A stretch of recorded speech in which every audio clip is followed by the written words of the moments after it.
जय जगन्नाथ पिला माने welcome to my YouTube channel. आज आम यही भिडियो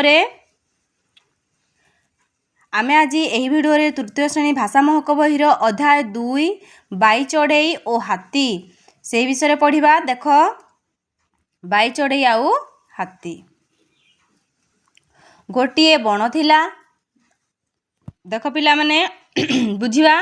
गोटे बण थिला, सेठारे गोटे तमाल गछरे बाई चढ़ईटीए और तार स्त्री बसा कर रहउथिले। देख गोटे बण थिला। बण माने कौन? जंगल।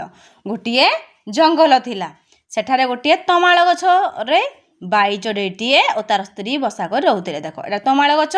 से जंगल रे गोटे तमाल गछ थिला। से तमाल गछरे बाई चढ़ई एवं तार स्त्री चढ़ईटी बसा करी रहउथिले। थरे स्त्री चढ़ईटी केते गुडी अंडा देला। देखि तो पिला माने पक्षी माने कोन दियंती? अंडा दियंती। तेणु एई स्त्री चढ़ईटी अंडा देला। दिने भारी खरा होउथाए। गोटे बणुआ हाथी आसी तमाल गछर छाई रे विश्राम नेला। हैला बहुत खरा होउथला। हैला खरा हेबा हेतु बणुआ हाथीटी आसिला गछ तळे विश्राम नेला एवं टिके रहिला। हैला थकी जाइथिला तो सेते टिके विश्राम नेला। किछि समय परे से सुंढ बढाई तमाल गछर डाल सब भांगिबाकू लागिला। हैला किछि समय परे से बसिला हाथीटी विश्राम नेला कि तापरे कोन हला?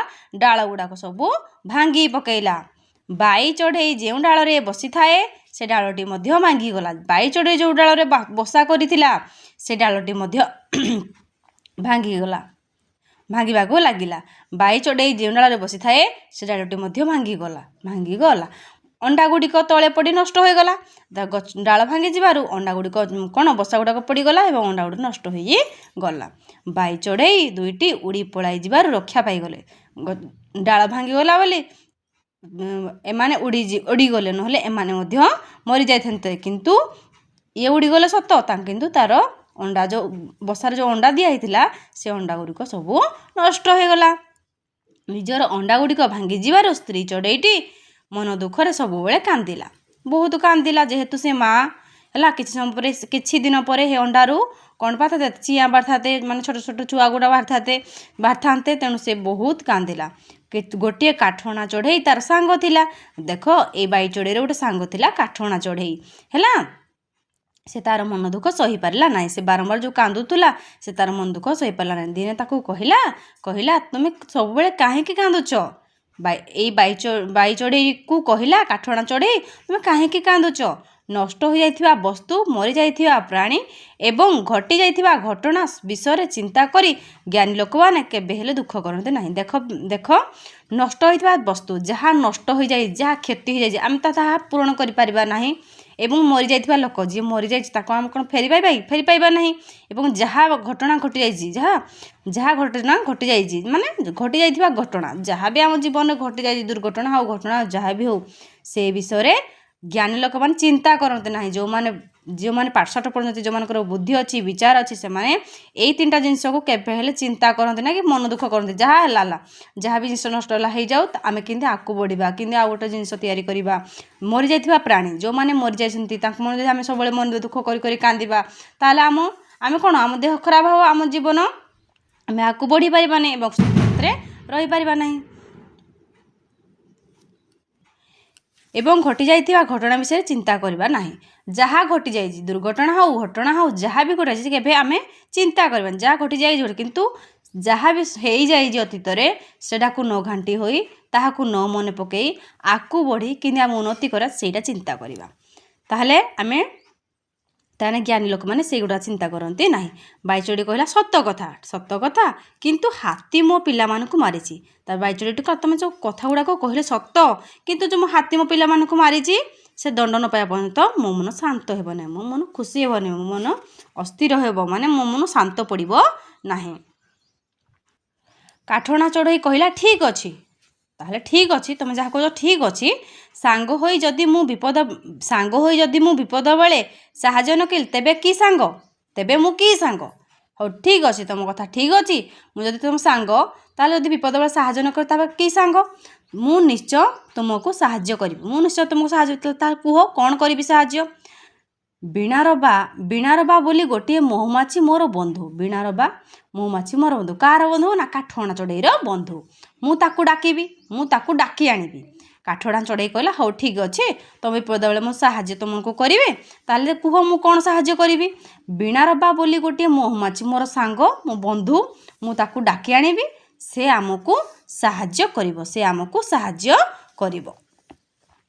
କାଠହଣା ଚଢ଼େଇ ମହୁମାଛିକୁ ଡାକି ଆଣି ବାଇ ଚଢ଼େଇ ସହ ପରିଚୟ କରାଇ ଦେଲା।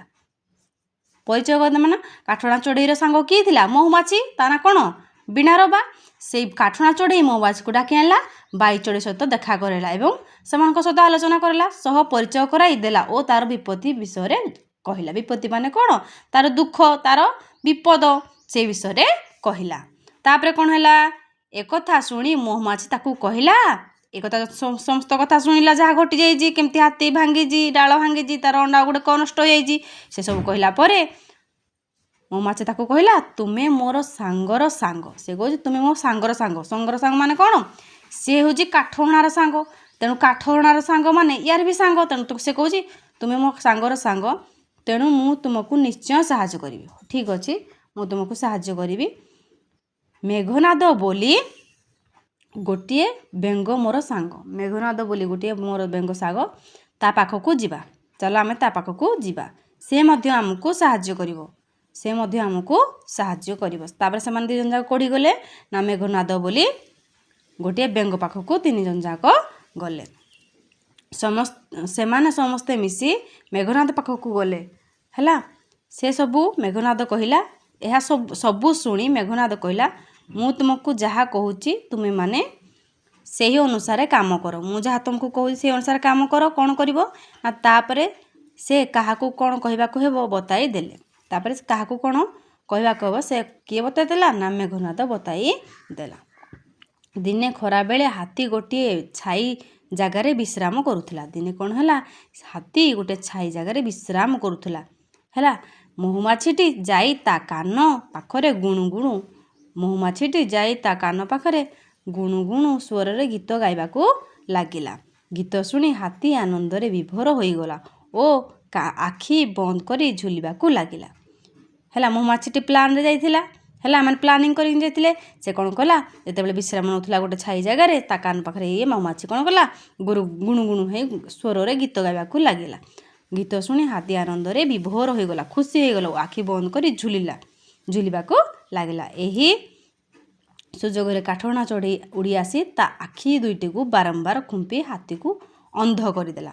ତାପରେ ଏମାନେ ପ୍ଲାନିଂ କରିଥିଲେ, ଯେତେବେଳେ ଗୁଣୁଗୁଣୁ କଲା, ଏ ଆଖି ବନ୍ଦ କରିକିନି ଆନନ୍ଦ ଯେତେବେଳେ ଝୁଲିବାକୁ ଲାଗିଲା, ସେହି ସମୟରେ କାଠହଣା ଚଢ଼େଇ ଆସି ହାତୀର ଆଖି ଦୁଇଟିକୁ ବାରମ୍ବାର ଖୁମ୍ପିବା ଫଳରେ କ'ଣ ହେଲା? ନା ହାତୀଟି ଅନ୍ଧ ହୋଇଗଲା। ହାତୀକୁ ସେମାନେ କ'ଣ କରିଦେଲେ? ଅନ୍ଧ କରିଦେଲେ। ଏଣେ ଖରା ଯୋଗୁଁ ହାତୀକୁ ଶୋଷ ଲାଗୁଥାଏ। ବହୁତ ଜୋରରେ ଖରା ଲାଗୁଥିଲା, ତେଣୁ ଶୋଷ ଲାଗୁଥିଲା। ସେ ଉଠି ଏଣେ ତେଣେ ବୁଲି ପାଣି ଖୋଜିଲା। ଯେତେବେଳେ ତାକୁ ଶୋଷ ଲାଗିଲା, ପାଣି ଖୋଜିଲା। କିଛି ଦୂରରେ ଗୋଟିଏ ବଡ଼ ଗାତ ଥାଏ। ଗାତଟିଏ ଥିଲା। ଯେହେତୁ ସେ ଅନ୍ଧ, ତାକୁ ଖୁମ୍ପି ଅନ୍ଧ କରିଦେଲେ, ତାକୁ ଆଉ କିଛି ଦେଖାଯାଉନଥିଲା। ବେଙ୍ଗ ତା ଭିତରେ ଥାଇ ଶବ୍ଦ କଲା। କ'ଣ କଲା? ଗାତ ଭିତରେ ବେଙ୍ଗ ପ୍ଲାନିଂରେ ଥିଲେ ଏମାନେ ସବୁ। ବେଙ୍ଗ ତା ଭିତରେ ଥାଇ ଶବ୍ଦ କଲା। ସେ ଶବ୍ଦ ଶୁଣି ସେଠାରେ ପୋଖରୀ ଅଛି ବୋଲି ଭାବି ହାତୀ ସେହି ଦିଗକୁ ଗଲା, ସେଇ ଗାତ ଦିଗକୁ ଗଲା ଓ ଗାତରେ ପଡ଼ି ମରିଗଲା। କ'ଣ ହେଲା? ଗାତରେ ପଡ଼ିକିନି ମରିଗଲା। ଯେହେତୁ ସେମାନେ ପ୍ଲାନିଂ କରି ଯାଇଥିଲେ, ତେଣୁ ଜଣେ କ'ଣ କଲା? ତାକୁ ଖୁମ୍ପିଲା। ଆଉ ବେଙ୍ଗ କ'ଣ କଲା? ତାକୁ ଗାତ ଭିତରେ ପୋଖରୀ ଭାବି ସେ କ'ଣ କଲା? ପାଣି ଅଛି ବୋଲି, ଯେହେତୁ ବେଙ୍ଗ ରଡ଼ି କରୁଛି, ଭାବିଲା ବେଙ୍ଗ କେଉଁଠି ଥାଏ? ପାଣିରେ ଥାଏ। ଯେହେତୁ ବେଙ୍ଗ ରଡ଼ି କରୁଛି ବୋଲି ସେ ବେଙ୍ଗ ଶବ୍ଦ ଶୁଣି ସେ ପୋଖରୀ ଭାବି ଗାତ ଭିତରେ ପଶିଗଲା। ଫଳରେ କ'ଣ ହେଲା? ସେ ଶବ୍ଦ ଶୁଣି ସେଠାରେ ପୋଖରୀ ଅଛି ଭାବି ସେହି ଦିଗକୁ ଗଲା। ଶେଷରେ କ'ଣ ହେଲା? ଓ ଗାତରେ ପଡ଼ି ମରିଗଲା। ବାଇ ଚଢ଼େଇ ଦୁଇଟିକୁ ଦୁର୍ବଳ ଭାବି ଅତ୍ୟାଚାର କରୁଥିବା ହେତୁ ହାତୀ ତା ଉପଯୁକ୍ତ ଦଣ୍ଡ ପାଇଲା। ତାହେଲେ ଆମେ କ'ଣ ଶିଖିଲେ? ନା ଆମେ କୌଣସି ଛୋଟ ବଡ଼ ଧନୀ ଗରିବ କାହାକୁ ଦୁର୍ବଳ ବୋଲି ଭାବିବା ନାହିଁ। ସମସ୍ତଙ୍କୁ ସମାନ ମଣିବା। ଯେ ଅନ୍ୟର କ୍ଷତି କରିଥାଏ, ତାର ନିଜର ହିଁ କ୍ଷତି ହୁଏ। ତେଣୁ ଅନ୍ୟକୁ କ୍ଷତି ପହଞ୍ଚିବା ଉଚିତ ନୁହେଁ।